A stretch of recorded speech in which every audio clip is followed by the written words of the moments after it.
Let's speak to Gemma in Manchester. You want to speak up for the big city, Gemma? Hi there. Yeah, certainly do. I moved to Manchester about 2 years ago. I did only live in Bolton before, so it was a town, quite a large town as well. But I have lived in smaller parts of Wales, in some villages in Wales and things like that before. But since I moved to Manchester, I found the best community that I've ever been a part of, really. It's mostly down to one of our neighbours who decided that in our block of 400 flats there are, he didn't know enough people, so he was going to set up a website. Yeah. So he set up a website and people joined up slowly but surely. And I'm just looking at the website now, and we have a couple of hundred members now, so almost half of the flats that live here are members of our forum. That's good. On our forum we have a book group that meets. We go out for meals together. We organise barbecues in the summer. People generally give each other lifts to places with a carpool scheme. People, if somebody is struggling with something, they just type on them, I need a bit of help with DIY this evening, can anyone pop over? And normally 3 or 4 people respond. Fantastic. And say, Now, let me ask you a question, Gemma.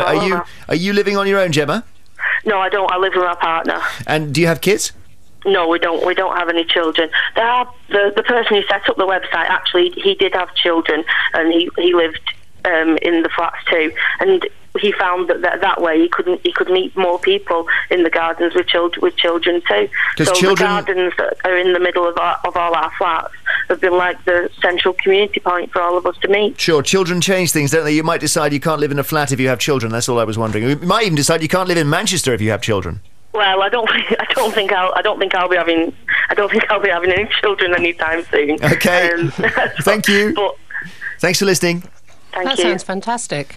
But it's all down to it's not always a choice, Jeremy, is it? As John rightly pointed out. I mean, I genuinely feel my own situation is irrelevant to a lot of people because I'm extremely fortunate to be where I am, and I wouldn't argue my case at all. But in terms of arguing for the countryside, as I said before, it's often a matter of preference. But you think she'd be happier in the countryside? I mean, she's living in a flat. No, I don't. No, I don't. She needs I know a garden. I'm happier in the countryside. No, but you're talking about fresh air and a garden and community spirit. Well, Gemma would be happier in the countryside. That's what you think.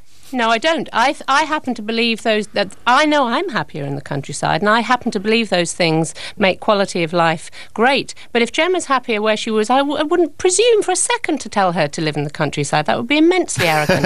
Wendy, and also, right, go on, let me just read some more. Wendy in Devon says, country life is lovely, but village life is like a goldfish bowl. Everybody.